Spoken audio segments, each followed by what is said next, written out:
Welcome to G3 media. ముందుగా headlines చూద్దాం. ఆదినారాయణ వ్యాఖ్యలపై అవినాష్ తీవ్ర ఫైర్. పులివెందుల పులులంటూ రెచ్చగొట్టొద్దు అన్న అవినాష్, సంయమనం కోల్పోతే మీ ఇంటికి రాబోతామని హెచ్చరించిన అవినాష్.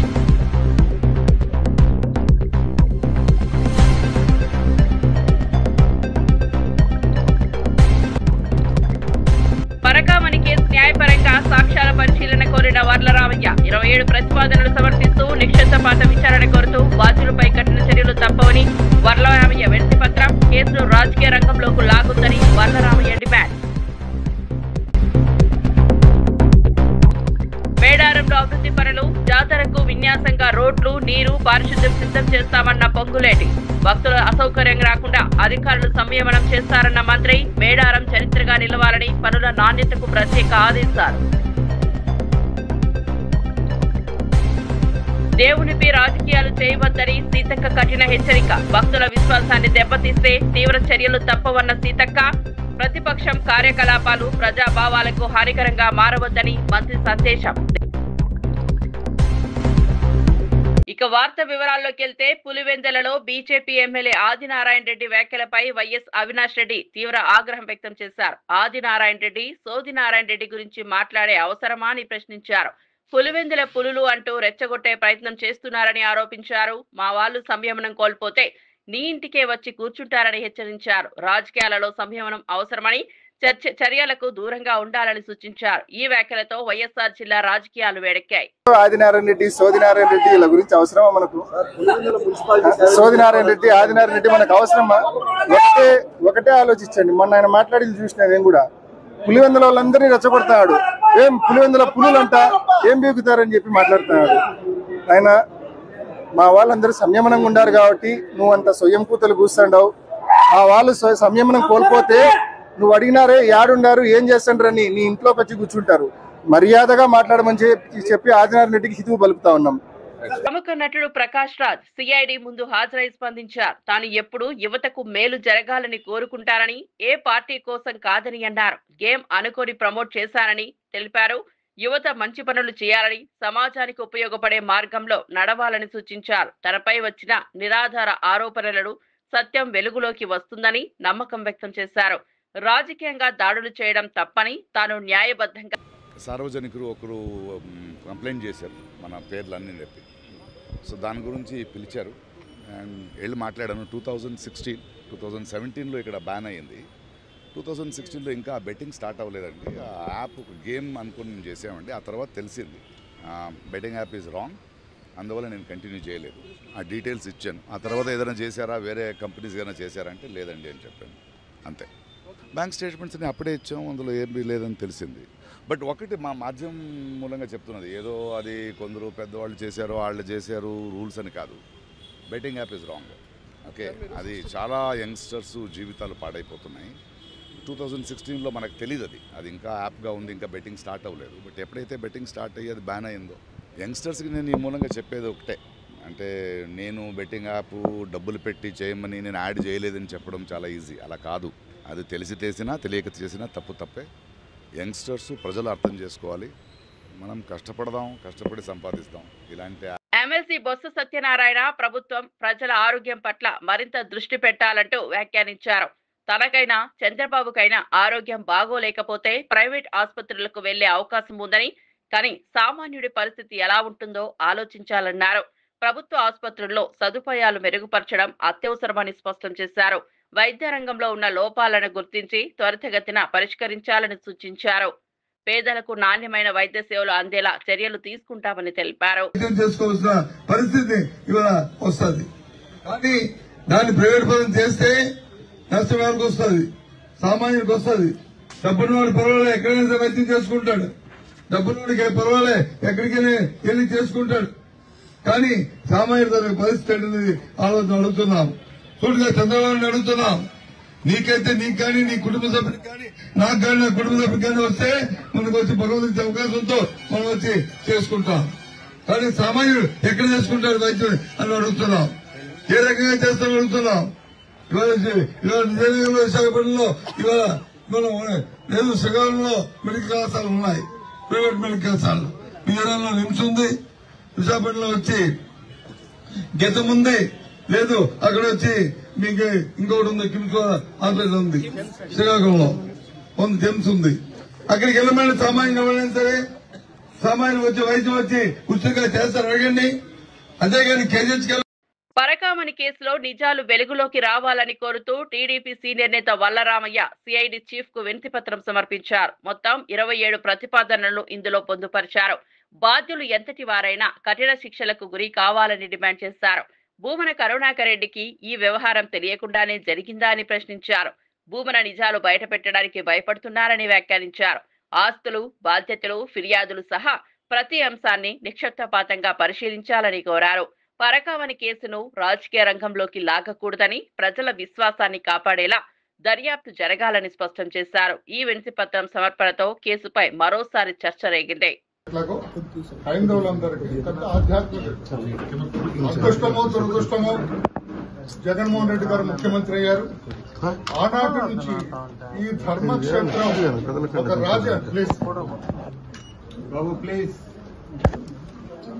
రాజకీయ పునరావాస కేంద్రంగా మారింది సార్. వైవి సుబ్బారెడ్డి గారు ఆయనకు బాబాయ్ పెదనాన్న అవుతారు. ఆయన చైర్మన్ అయ్యారు. చైర్మన్ అయిన తర్వాత కొండంతా కూడా రాజకీయ పునరావాస క్షేత్రంగా మారింది. అందరూ రాజకీయం చేస్తున్నారు. అవినీతి విచ్చలవిడిగా తాండవం చేస్తుంది. ఆయన టైంలోనే పరకామణిలో ఒక ఉద్యోగి దొంగతనం చేస్తూ పట్టుబడ్డాడు. ఆ ఉద్యోగి దొంగతనం ఎప్పటి నుంచి చేస్తున్నారో తెలియదు, ఎలా చేస్తున్నారో తెలియదు. అది మీరెటు హైకోర్టు వారు ఆదేశాలు ఇచ్చారో తమరు ఇన్వెస్టిగేట్ చేస్తున్నారు. వీఆర్ ఆల్ హ్యాపీ, ఒక మంచి ఆఫీసర్ దర్యాప్తు చేస్తున్నాడు అని. ఇక్కడ చాలా ఇది ఒక ప్రజలకి, హైందవ భక్తులందరికీ ఒక మంచి అవకాశం లాగా భావిస్తున్నాను. దీనికి క్షుణ్ణంగా దర్యాప్తు చేయవలసిన అవసరం ఉంది. అసలు ఎవరు అతను, ఎందుకు చేస్తున్నాడు, ఎంతకాలం నుంచి చేస్తున్నాడు, అక్కడ పరకామణిలో ఎంతకాలం నుంచి పనిచేస్తున్నాడు, ఎంతకాలం నుంచి దొంగతనం చేస్తున్నాడు, ఆ దొంగతనం ద్వారా ఎంత ఆస్తులు సంపాదించాడు ఎవరికి తెలియదు. ఎన్ని కోట్లు కొట్టేశాడో ఎవరికి తెలియదు. 1000 కోట్లు కొట్టేశాడా, ఇంకా ఎక్కువ కొట్టేశాడా, 500 కోట్లు కొట్టేశాడా, 200 కోట్లు కొట్టేశాడా, ఎవరికి ఎన్ని కోట్లు కొట్టేశారో తెలియదు. అవన్నీ దర్యాప్తు వారు కేసు ఇచ్చారు, రిజిస్టర్ చేశారు. 1 మంత్ మెడికల్ కాలేజీలను ప్రైవేటీకరణ చేయొద్దంటూ మాజీ మంత్రి ఆర్కే రోజా ర్యాలీ నిర్వహించారు. విద్య ఒక హక్కు అని, దానిని వ్యాపారంగా మార్చే ప్రయత్నాలను అడ్డుకోవాలని ప్రజలను కోరారు. ప్రభుత్వ వైద్య విద్య బలపడితేనే పేద, మధ్యతరగతి విద్యార్థులకు అవకాశాలు ఉంటాయని చెప్పారు. ప్రైవేటీకరణ జరిగితే ఫీజులు భారీగా పెరిగి సామాన్యులకు వైద్య విద్య అందనంత దూరం అవుతుందని ఆందోళన వ్యక్తం చేశారు. వైద్య రంగం లాభాపేక్షగా మారితే ప్రజా ఆరోగ్య వ్యవస్థ దెబ్బతింటుందని పేర్కొన్నారు. ప్రజల మద్దతుతోనే ఈ నిర్ణయాన్ని ఆపగలమని రోజా అభిప్రాయపడ్డారు. ఆమె నిరసన ర్యాలీకి యువత, మహిళలు పెద్ద ఎత్తున స్పందించారు. పొందడం కష్టమవుతుంది. పేద ప్రజలు మరి సూపర్ స్పెషాలిటీ హాస్పిటల్స్ లో నాణ్యమైన వైద్యాన్ని పొందడానికి అనర్హులవుతారు. అందుకే ఈరోజు జగన్మోహన్ రెడ్డి గారి ఆదేశాల మేరకు ప్రజలందరినీ కూడా చైతన్యపరిచి గడప గడపకు వెళ్లి ఈ జీవో 590 వల్ల పేద విద్యార్థులు భవిష్యత్తులో కోట్లాది రూపాయలు పెట్టి మెడికల్ సీట్లు కొనలేని పరిస్థితి వస్తుంది. పేద ప్రజలు నాణ్యమైన వైద్యాన్ని అందుకోలేకపోతారు. కాబట్టి ఏం చేద్దామని అడిగితే ఈ ప్రభుత్వ దోపిడీని వ్యతిరేకిస్తూ ప్రజా ఉద్యమం చేయాలని ఈరోజు ప్రజలు కోరటం, ఆ ప్రజల మద్దతుతో వాళ్ళ సంఘీభావంతో ఈరోజు మేమంతా కూడా రాష్ట్ర వ్యాప్తంగా 175 నియోజకవర్గాల్లో ప్రభుత్వ మెడికల్ కాలేజీల్ని ప్రైవేటీకరించడాన్ని వ్యతిరేకిస్తూ ఉద్యమం చేయటం కల్లారా చూస్తున్నారు. ఎందుకంటే ఈ రాష్ట్రంలో మరి 17 మంది ముఖ్యమంత్రులు పరిపాలించారు. కానీ ఎవరూ చేయనటువంటి విధంగా జగన్మోహన్ రెడ్డి గారు తాను మొదటిసారి ముఖ్యమంత్రి అయినా కూడా పెద్ద ఆలోచనతో పేద ప్రజల కోసం, పేద విద్యార్థుల కోసం 17 మెడికల్ కాలేజీలకి శ్రీకారం చుట్టడం జరిగింది. ఆయన ముఖ్యమంత్రిగా ఉండగానే 5 మెడికల్ కాలేజీలని పూర్తి చేసి ప్రారంభించడం కూడా జరిగింది. ఆయన ముఖ్యమంత్రిగా ఎన్నికలు ఓడిపోయే సమయానికి మరో 2 మెడికల్ కాలేజీలు కూడా పూర్తి చేస్తే ఒకటిని మాత్రమే ఈ కూటమి ప్రభుత్వం ప్రారంభించి పులివెందుల్లో ఉన్న మెడికల్ కాలేజీని కక్ష సాధింపు చర్యగా మరి ప్రభుత్వం ఏదైతే కేంద్ర ప్రభుత్వం ఇచ్చిన సీట్లను కూడా క్యాన్సిల్ చేసి దాన్ని ప్రారంభించకపోవడం అనేది దురదృష్టకరం. ఈరోజు నాకు విజన్ ఉంది, విస్తరాకుల కట్టుంది, ఢిల్లీలో చక్రం నేనే తిప్పాను, హైదరాబాద్ ని నేనే కట్టాను, సెల్ ఫోన్ ని నేనే కనిపెట్టానని చెప్పే కట్టుకథలు చంద్రబాబు నాయుడు గారికి తెలిసినవే. కానీ ఈరోజు అన్ని చెప్పిన వాడికి ఎందుకు 10 మెడికల్ కాలేజీలు కట్టలేకపోతున్నావా అంటే అది మాత్రం చెప్పడు. డబ్బులు లేవంట, కట్టలేనని చెప్పి కుంటి సాకులు చెప్తాడు. మరి నీ పబ్లిసిటీ కోసం 100 కోట్లు ఏ విధంగా సెల్ఫ్ డబ్బా కోసం నువ్వు ఖర్చు పెడుతున్నావే, మరి మెడికల్ కాలేజీలు పూర్తి చేయడానికి డబ్బు లేదని చెప్పడానికి సిగ్గు లేదా అని నేను అడుగుతున్నాను. ఈరోజు స్పెషల్ ఫ్లైట్ల కోసం నువ్వు, పవన్ కళ్యాణ్, లోకేష్ విచ్చలవిడిగా ప్రజల డబ్బుని కోట్లాది రూపాయలు ఖర్చు పెడుతున్నావే, మరి ప్రజా వైద్యం కోసం ప్రజలకి, పేదవాడికి మరి మెడికల్ సీట్స్ కోసం ఉపయోగపడే ప్రభుత్వ మెడికల్ కాలేజీల్ని ప్రైవేటీకరిస్తున్నావే కట్టకుండా. దీనికి సిగ్గు లేదా అని నేను అడుగుతున్నాను.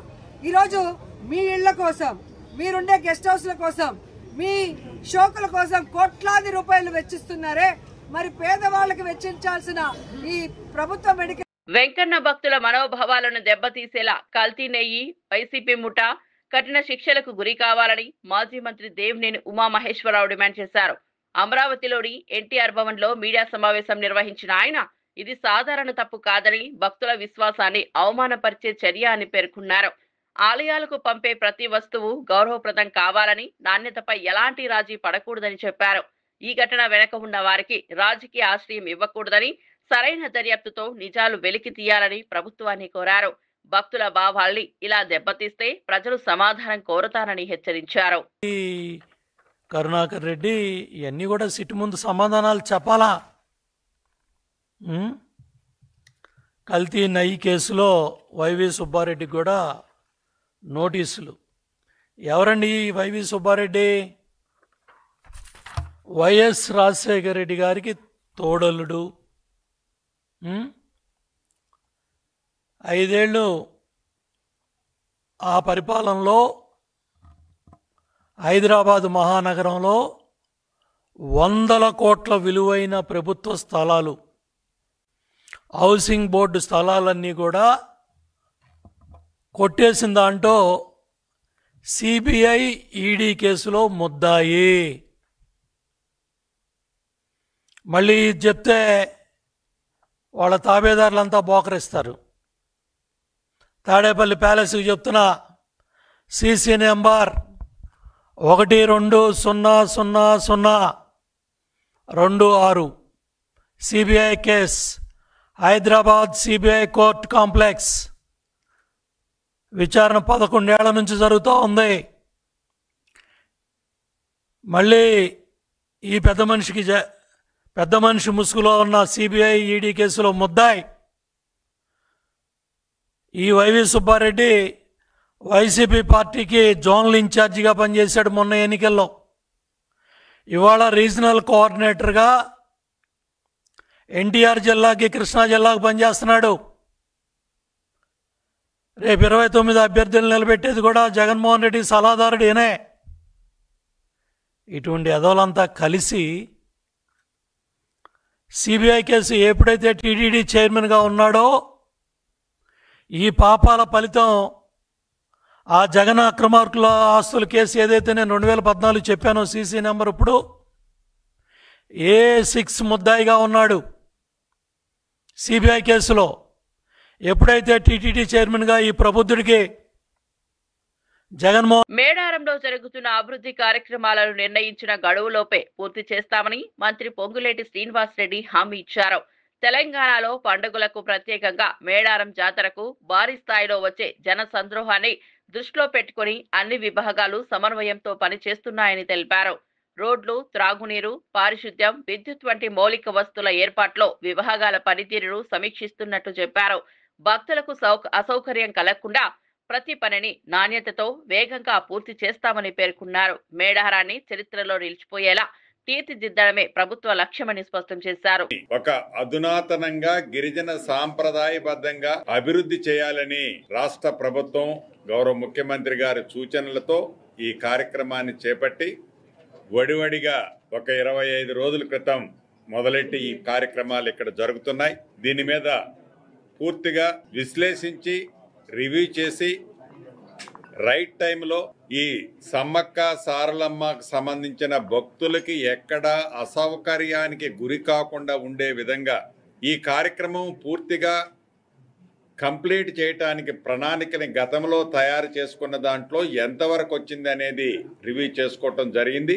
నాకు తెలిసి ఈ రివ్యూలో అధికారులందరూ పాల్గొని అనుకున్నది అనుకున్నట్లు ఏదో ఒక 1% అటు ఇటు గ్యాప్తో రైట్ టైంలోనే ఉన్నామని చెప్పదలుచుకున్నాను. ఎందుకంటే జాతర అనేది ఒక కట్ ఆఫ్ డేట్ ఉంది. ఆ కట్ ఆఫ్ డేట్ కంటే మనం ఒక 15 రోజుల ముందే ఈ కార్యక్రమాలన్నీ పూర్తి చేసుకునే ప్రణాళికనే గతంలో తయారు చేసుకొని అదే దారిలో నడుస్తున్నాం. దానికి సంబంధించిన మరికొన్ని ఒరిజినల్గా ఈ మేడారానికి సంబంధించిన మాస్టర్ ప్లాన్ ఫస్ట్లో అనుకోలేదు. కానీ గౌరవ ముఖ్యమంత్రి గారి సూచనలకు అనుగుణంగా మేడారానికి సంబంధించిన మాస్టర్ ప్లాన్లు కూడా పర్ఫెక్ట్గా భవిష్యత్తులో ఒక 200 సంవత్సరాలకు సరిపోయి అన్ని వసతులు ఇప్పుడు కోట్లాది మంది సుమారు ఈ జాతర జరిగేటప్పుడు ఇక్కడికి 2.5 నుంచి 3 కోట్ల మంది వస్తుంటారు. భవిష్యత్తులో ఇది 10 కోట్ల మంది వచ్చినా కూడా భక్తులకి ఎక్కడా అసౌకర్యం కలగకుండా ఉండే విధంగా ప్రణాళికని సిద్ధం చేసుకునే కార్యక్రమాన్ని కూడా ఈనాడు డిస్కస్ చేసుకోవటం జరిగింది. ఇది పూర్తిగా ఒక షేప్ వితిన్ వీక్ డేస్ 10 డేస్లో వస్తుంది. అది ఫేజ్ 2లో దేవుని మీద రాజకీయాలు చేయొద్దని తప్పుడు రాతలు రాయడం ఆపాలని అనసూయ సీతక్క స్పష్టం చేశారు. ప్రజల విశ్వాసాన్ని దెబ్బతీసే ప్రయత్నాలు చేస్తే తీవ్రంగా ఎదుర్కొంటామని హెచ్చరించారు. పంచాయతీరాజ్, గ్రామీణాభివృద్ధి, స్త్రీ శిశు సంక్షేమ శాఖలు ప్రజాసేవ కోసం పనిచేస్తున్నాయని వాటి అనవసర వివాదాలకు లాగొద్దని సూచించారు.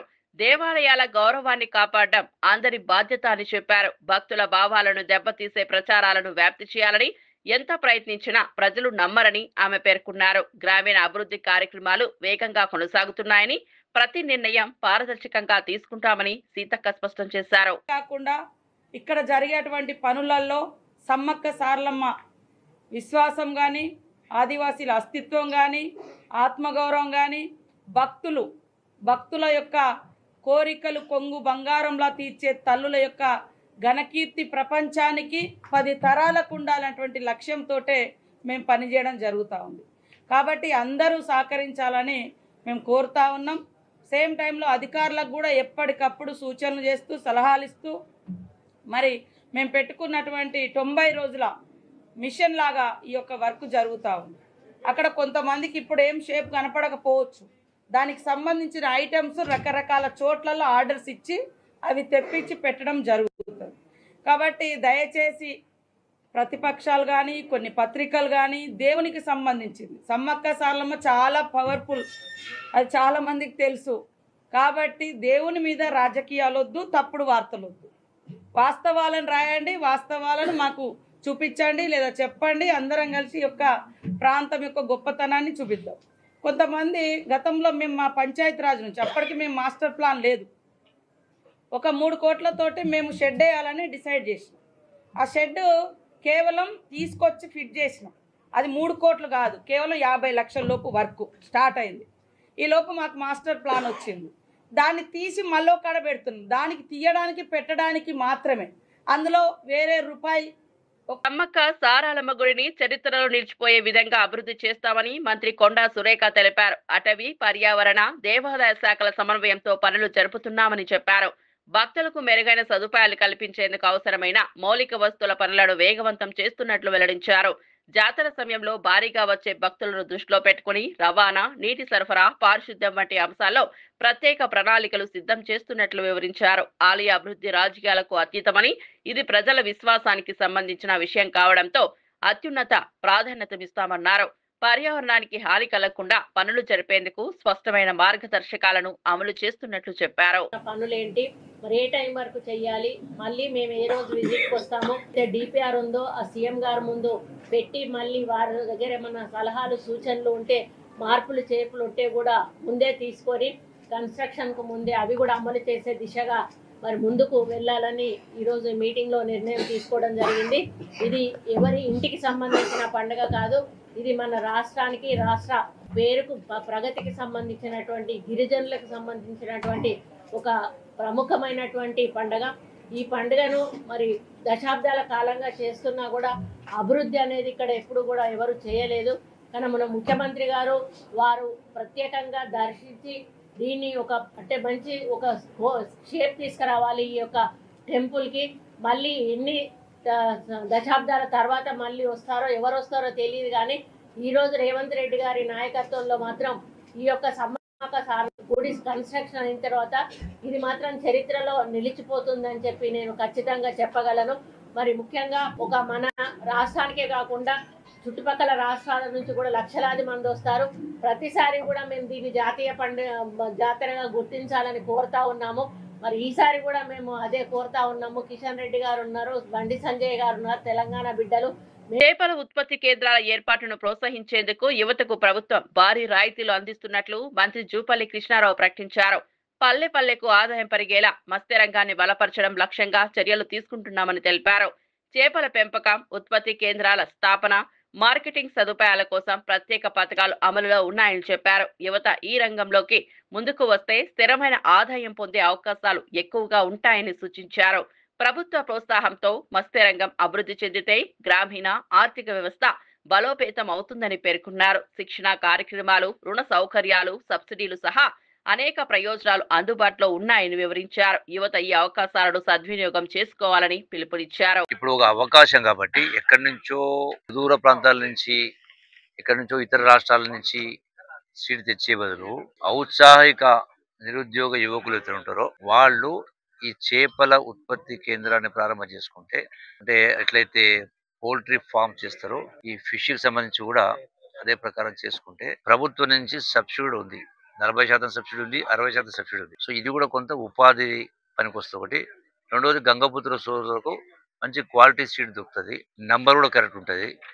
ఎక్కడి నుంచో చేస్తే దానిలో సగం అటు సగం ఇటు పోయి నష్టం జరుగుతూ ఉంటుంది. కాబట్టి సో దీన్ని పూర్తి స్థాయిలో బెస్ట్ సోదరులు ఉపయోగించుకోవాలా. ఎవరైనా దీన్ని పెట్టవచ్చు, భోజన కార్యక్రమం చేయాలి. రెండవ ముగించే ముందు హెడ్లైన్స్ మరోసారి చూద్దాం.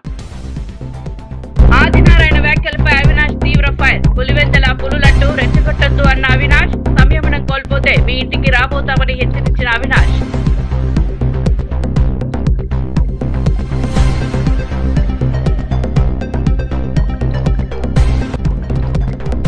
పరకామణి కేసు న్యాయపరంగా సాక్ష్యాల పరిశీలన కోరిన వర్లరామయ్య. 27 ప్రతిపాదనలు సమర్పిస్తూ నిక్షేపపాత విచారణ కోరుతూ బాధ్యులపై కఠిన చర్యలు తప్పవని వర్లరామయ్య వినతి పత్రం. కేసును రాజకీయ రంగంలోకి లాగుందని వర్లరామయ్య డిమాండ్.